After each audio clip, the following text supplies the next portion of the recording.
সকলকে জয় যিশু।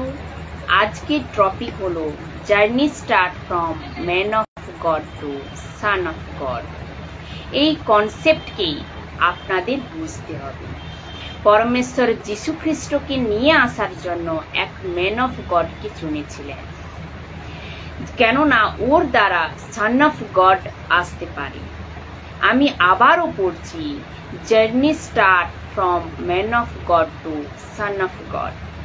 পরমেশ্বর এক ম্যান চেয়েছিলেন, পরমেশ্বর এক ব্যক্তি চেয়েছিলেন যে ওর অনুসারে চলে।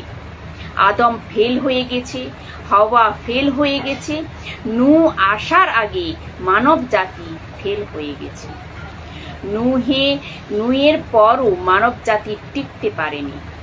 আর পরমেশ্বর এই সবের মাঝে এক এরকম ব্যক্তিকে চুনেছেন যার নাম হলো আব্রাহাম। তো বন্ধুরা, কিরকম লাগছে আপনারা টাইপ করে বলতে থাকুন আর একে শেয়ার করুন, কেননা এই ম্যান অফ গডের দ্বারা সান অফ গড আসবে। তো আমি বুঝতে পারছি যে আমি যখন আপনাদের সাথে কথা বলছি তো আপনাদের ধীরে ধীরে দিমাগের বাতি জ্বলবে আর আপনারা পুরো কনসেপ্টকে বুঝতে পারবেন। ওকে, পরমেশ্বর ইসরায়েলকে বানিয়েছে।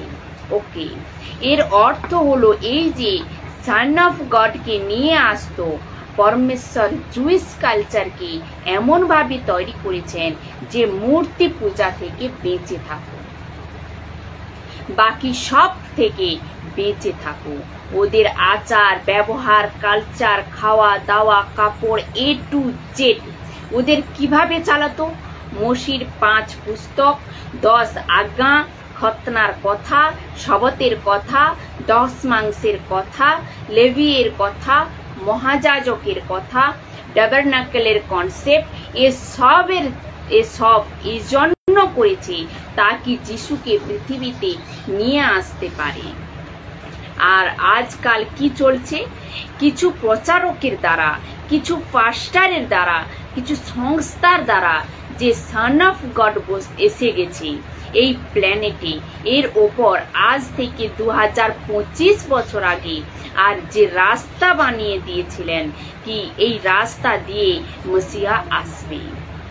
মসিহা এসে গেছে, এসে চলে গেছে, সবকিছু হয়ে গেছে আর ওর দ্বিতীয় আগমনের অপেক্ষায় রয়েছে। কিন্তু মূর্খতার সীমা ছাড়িয়ে গেছে কি এই রাস্তাকে ধরে রেখেছে। ও মসিহা যে রাস্তা দিয়ে এসেছে ওকে ছেড়ে দিয়েছে। এবার বলুন, কথা বুঝতে পেরেছেন? এখন যিশু কি বলছেন? আব্রাহামের কথা। যোহন 8 অধ্যায় 56 নম্বর বাক্যে কি বলছে দেখুন, তোমাদের পিতৃপুরুষ আব্রাহাম আমার আগমনের দিন দেখতে পাবেন বলে খুশি হয়েছিলেন। তো আব্রাহাম যিশুকে দেখেছিল। কোথায় লেখা আছে? বাইবেলে লেখা নেই, কিন্তু ইসাইয়া পুস্তক থেকে আপনাদেরকে বোঝাবো। কিন্তু যিশু বলেছে তোমাদের পিতা আব্রাহাম আমাকে দেখতে চেয়েছিল। উনি জানতেন আর বলছেন কি তিনি সেই দিন দেখে খুশি হয়েছিলেন। তিনি সেই দিন থেকে খুশি হয়েছিলেন।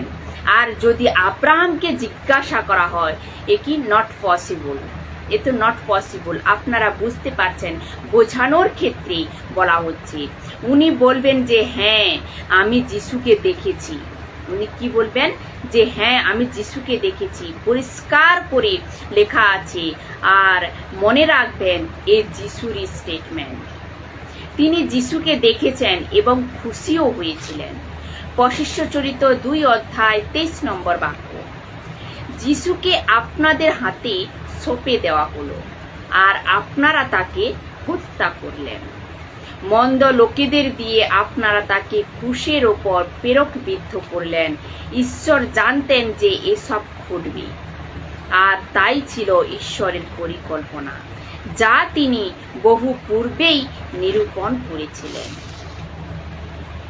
অর্থাৎ যিশুকে এক পরিকল্পনার দ্বারা পুরানো নিয়মে সময়ে সময়ে দেখিয়েছেন। আব্রাহামকে দেখিয়েছেন। যিশুর কথা পিতর বলছে। পরমেশ্বর এক পরিকল্পনার দ্বারা যা তিনি বহু পূর্বেই নিরূপণ করেছিলেন। এর জন্য তো যিশু বলেছিলেন, তোমাদের পিতা আব্রাহাম দেখেছিল।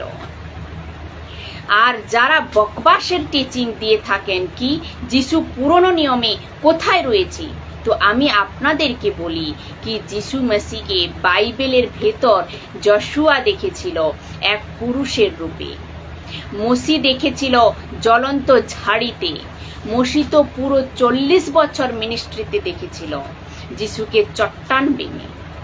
পরমেশ্বর দূত যে ওদের পেছনে চলতো এই রূপে গিডিয়ন দেখেছিল। যখন আপনারা কোনো বাক্যকে পড়ছেন পুরনো নিয়ম যেখানে পরমেশ্বরের দূত বা যিশুকে দেখেন রিকানেকশন ব্যক্তিত্ব রূপে, পুরুষ রূপে আসার আগে, এসব যিশু ছিল। কিভাবে কানেক্ট করবে ছোট্ট করে বলি। যদি নরমাল স্বর্গদূত হয় ওর যে ল্যাঙ্গুয়েজ ওতে খুঁজে নাও কি বলছে, পরমেশ্বর দিকে ইশারা করছে নাকি নিজের দিকে ইশারা করছে। যখন হাজিরার সাথে কথা বলছিল কি আমি তোকে ব্লেস করব, এক স্বর্গদূত কিভাবে ব্লেস করতে পারবে না। এই সব ক্ষেত্রে আপনি যখন স্টাডি করেন, কেননা আমি জানতে পেরেছি যে কিছু কিছু বকবাসের টিচিং চলছে আজকাল মসি মার্কেটে। পুরনো নিয়মে যিশু কোথা থেকে এসেছে, ও তো স্বর্গদূতও ছিল, যিশুও ছিল। আর যিশুকে পরমেশ্বরের দূত বলা হয়েছে বাইবেলে। তো একে বোঝা বহুতই জরুরি। যিশুকে বহুতই কিছু বলা হয়েছে পুরনো নিয়মে ও নতুন নিয়মে। যিশুকে শিব বলা হয়েছে, চট্টান বলা হয়েছে, পরমেশ্বরের দূত বলা হয়েছে।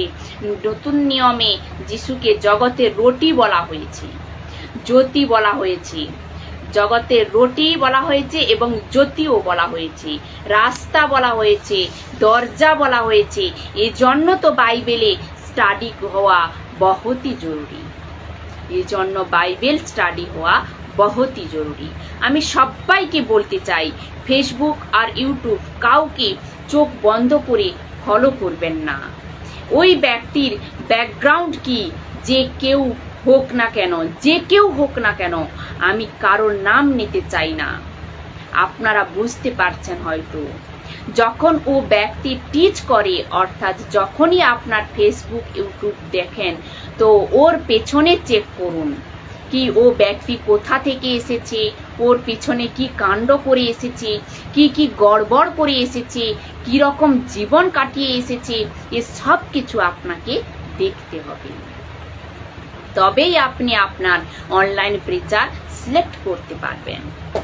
তো বন্ধুরা, আপনারা আব্রাহাম যিশুকে দেখেছিল। আব্রাহাম থেকে আব্রাহাম পর্যন্ত সফর, সৃষ্টিকে সৃষ্টি বানানেওয়ালা কে জেনে গেছি। তো সফর কোথা থেকে কোথা পর্যন্ত? আব্রাম থেকে আব্রাহাম পর্যন্ত। যশোয়া 24 অধ্যায় 2 নম্বর বাক্যে যশোয়া মসির পর লিডার বলে কি, তারপর যশোয়া সকলকে বললেন, প্রভু ইসরায়েলের ঈশ্বর তোমাদের যা যা বলেছেন আমি সেসব বলছি। বহুকাল আগে তোমাদের পূর্বপুরুষ থাকতেন ফরাত নদীর ওপারে। কোথায় থাকতেন? ফরাত নদীর ওপারে। আমি আব্রাহামের পিতা, নাহরের পিতা এবং তেরহ এদের মতো লোকেদের কথাই বলছি। তখন তারা অন্যান্য দেবতাদের আরাধনা করতেন। অন্যান্য দেবতাদের আরাধনা করতেন। এর অর্থ হলো এক ব্যক্তি যার নাম হলো আব্রাহাম, এ প্রথমে কি ছিল? মূর্তি পূজক। আব্রাহাম কি ছিল? মূর্তি পূজক। এর বাবা কি করতেন? মূর্তি পূজা করতেন। এর দাদা নাইওর কি করতেন? মূর্তি পূজক। পাথরের মাটির ঈশ্বরের বানাতো আর ওর পূজা করত। তো বন্ধুরা, যখন আমরা প্রোটেস্টেন্ট বাইবেল পড়ি, যখন আমরা এই যে বাইবেল রয়েছে এই বাইবেল পড়ি, 66 বুক। তো বন্ধুরা, যখন আমরা এই প্রোটেক্ট বাইবেল পড়ি, বাইবেলের মধ্যে কটি রয়েছে? 66 বুক। ক্যাথলিক বাইবেলের এক্সট্রা 14টা বুক, আর ইসরায়েলিদের বাইবেলে যেখানে সব কথা থাকে ওদের পুস্তকে। আজ তো আমাদের কাছে সব মিলিয়ে কি রয়েছে? এই বাইবেল রয়েছে, আমাদের এই বাইবেল রয়েছে। বাইবেল গ্রিক বা ল্যাটিন ওয়ার্ড হলো বিবলিয়া। বাইবেলের গ্রিক ওয়ার্ড হচ্ছে বিবলিয়া, যার অর্থ হলো বুকস।